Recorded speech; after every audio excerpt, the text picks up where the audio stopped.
Hi friends, welcome back to my YouTube channel.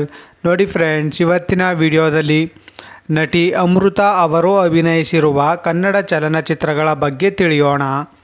ಅದಕ್ಕೂ ಮುಂಚೆ ಯಾರೆಲ್ಲ ನಮ್ಮ ಚಾನಲ್ನ ಸಬ್ಸ್ಕ್ರೈಬ್ ಮಾಡ್ಕೊಳ್ಳದೆ ವಿಡಿಯೋ ನೋಡ್ತಾ ಇದ್ದೀರಾ ಅವರೆಲ್ಲರೂ ಕೂಡ ದಯವಿಟ್ಟು ಈ ಕೂಡಲೇ ಸಬ್ಸ್ಕ್ರೈಬ್ ಮಾಡ್ಕೊಳ್ಳಿ. ಹಾಗೆ ಪಕ್ಕದಲ್ಲಿ ಬರೋ ಬೆಲ್ ಐಕನ್ ಕೂಡ ಪ್ರೆಸ್ ಮಾಡಿ.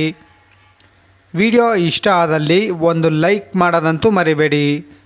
ಅವರ ಮೊದಲನೆಯ ಚಿತ್ರ ಡಕೋಟಾ ಎಕ್ಸ್‌ಪ್ರೆಸ್.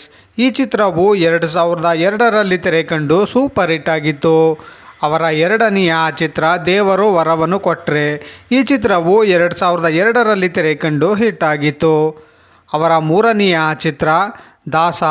ಈ ಚಿತ್ರವು 2003ರಲ್ಲಿ ತೆರೆಕಂಡು ಬ್ಲಾಕ್ ಬಸ್ಟರ್ ಹಿಟ್ ಆಗಿತ್ತು. ಅವರ ನಾಲ್ಕನೆಯ ಚಿತ್ರ ಯಾರ್ದೋ ದುಡ್ಡು ಯಲ್ಲಮ್ಮನ ಜಾತ್ರೆ. ಈ ಚಿತ್ರವು 2003ರಲ್ಲಿ ತೆರೆಕಂಡು ಹಿಟ್ ಆಗಿತ್ತು. ಅವರ ಐದನೆಯ ಚಿತ್ರ ಪತಿ ಪತ್ನಿ ಅವಳು. ಈ ಚಿತ್ರವು 2004ರಲ್ಲಿ ತೆರೆಕಂಡು ಆವರೇಜ್ ಆಗಿತ್ತು. ಅವರ ಆರನೆಯ ಚಿತ್ರ ತುಂಟ.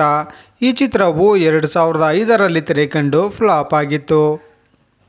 ಅವರ ಏಳನೆಯ ಚಿತ್ರ ರಾಕ್ಷಸ. ಈ ಚಿತ್ರವು 2005ರಲ್ಲಿ ತೆರೆಕಂಡು ಸೂಪರ್ ಹಿಟ್ ಆಗಿತ್ತು. ಅವರ ಎಂಟನೆಯ ಚಿತ್ರ ಜೋಡಿ ನಂಬರ್ 1. ಈ ಚಿತ್ರವು 2009ರಲ್ಲಿ ತೆರೆಕಂಡು ಫ್ಲಾಪ್ ಆಗಿತ್ತು. ನೋಡಿದ್ರಲ್ಲ ಫ್ರೆಂಡ್ಸ್, ನಟಿ ಅಮೃತ ಅವರು ಅಭಿನಯಿಸಿರುವ ಕನ್ನಡ ಚಲನಚಿತ್ರಗಳ ಬಗ್ಗೆ ತಿಳ್ಕೊಂಡ್ರಲ್ಲ.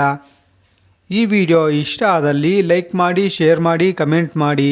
ಹಾಗೆ ಯಾರೆಲ್ಲ ನಮ್ಮ ಚಾನಲ್ನ ಇನ್ನೂ ಸಬ್ಸ್ಕ್ರೈಬ್ ಮಾಡ್ಕೊಳ್ಳದೆ ವಿಡಿಯೋ ನೋಡ್ತಾ ಇದ್ದೀರಾ ಅವರೆಲ್ಲರೂ ಕೂಡ ದಯವಿಟ್ಟು ಈ ಕೂಡಲೇ ಸಬ್ಸ್ಕ್ರೈಬ್ ಮಾಡ್ಕೊಳ್ಳಿ. ಹಾಗೆ ಪಕ್ಕದಲ್ಲಿ ಬರೋ ಬೆಲ್ ಐಕನ್ ಕೂಡ ಪ್ರೆಸ್ ಮಾಡಿ. ವಿಡಿಯೋ ನೋಡಿದ್ದಕ್ಕೆ ಧನ್ಯವಾದಗಳು.